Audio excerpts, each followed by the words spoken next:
Welcome back. The X Index 2023 report by Havas Group reveals that in India, we are in the era of hyper experience where consumers have the highest of expectations from brands across every touch point, from meeting efficiency needs to creating a superior emotional experience. This X Index 2023 India report is the proprietary customer experience barometer by Havas CX India, the specialized customer experience unit of Havas Creative Group India, which was launched in October 2020. Sharing with us the findings of this report exclusively, we are in conversation with Prashant Tekwani, Managing Partner, Havas CX India, and Tarun Jha, Chief Executive Officer of Havas Creative India, who joined us in the studio earlier this week. Joining us today to tell us more about their X Index India Report 2023, we have Prashant Tekwani, Managing Partner, Havas CX India, and Tarun Jha, Chief Executive Officer of Havas Creative India. Thank you so much for joining us today, and thank you so much for sharing this report exclusively with us.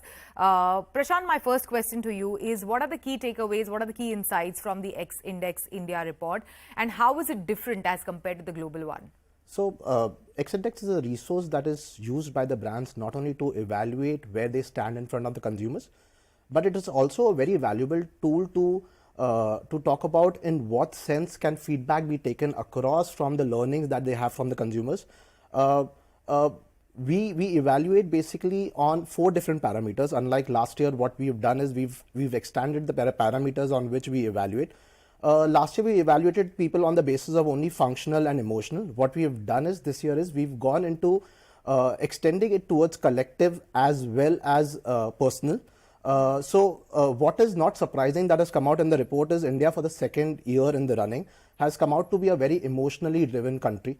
What it essentially means is basically when the consumer is actually going ahead and making a purchase, or in the consumer journey, the customer is actually looking at engaging with the brand a lot more.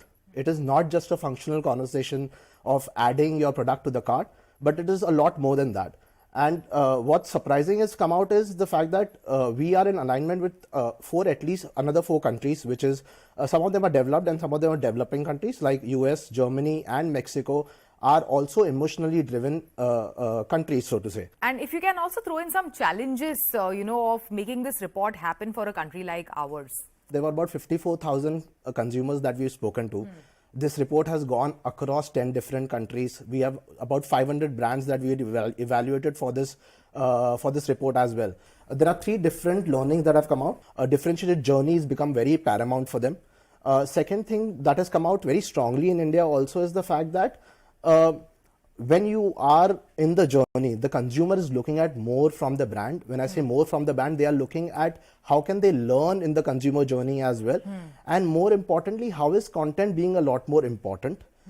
Third thing which has come out, and I think this is the result of a lot of what has happened in the last 3-4 years in the pandemic, and also the socio-economic conditions that we are going through right now. The consumers are also looking at how are brands creating communities right now. What should be the key takeaways for brands from this? How can they exceed consumer expectations? See, I've been a client marketer, so I can understand from the other side also what customers expect, what clients expect.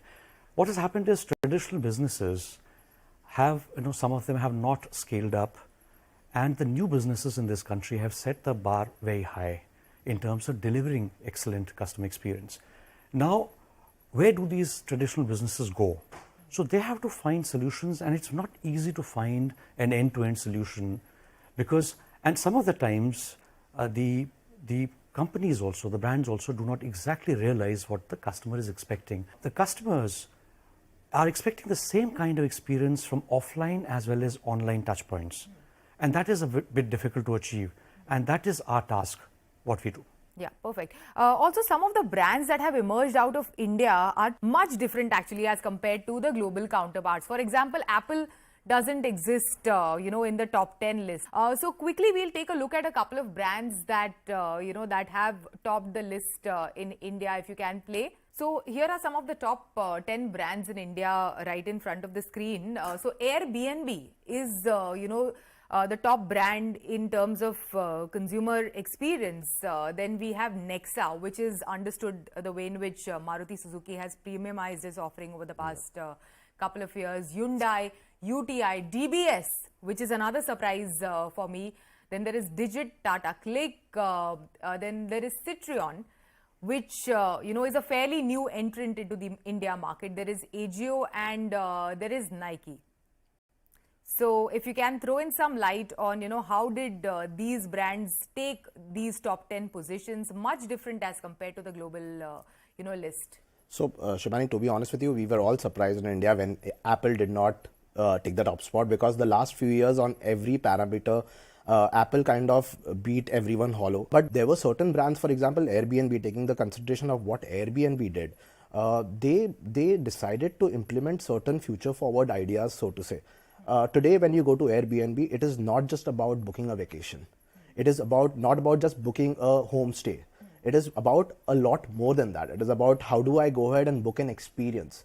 So it has moved itself away from a functional conversation of, hey, come stay with me in a homestay, versus, hey, come, let us be part of your vacation and create an experience for you which can be used. Sure. Same goes for the other brands also. A lot of the brands that are there, they have taken efforts in order to make sure that certain parameters that they were not really good on, for example, Digit, for example, Aegon, these were not brands which were part of the consideration set last year. And they have topped in a lot of aspects this year, so to say. Over to you, Tarun. What, according to you, were some of the outliers in terms of trends from this CX India story? So one of the things that I noticed was that customers are not expecting only efficiency, but a combination of efficiency as well as pleasure, the joy of the experience. And that is one of the things which is very unique in this study. The customers want the best and the most efficient way in which they can interact with the brand in the journey, as well as the fun of it, the joy of it. Thank you so much. Thanks for joining us today. Thank you. Thank you. And finally, before we go, Trevor Noah and Roger Federer take the ride of a lifetime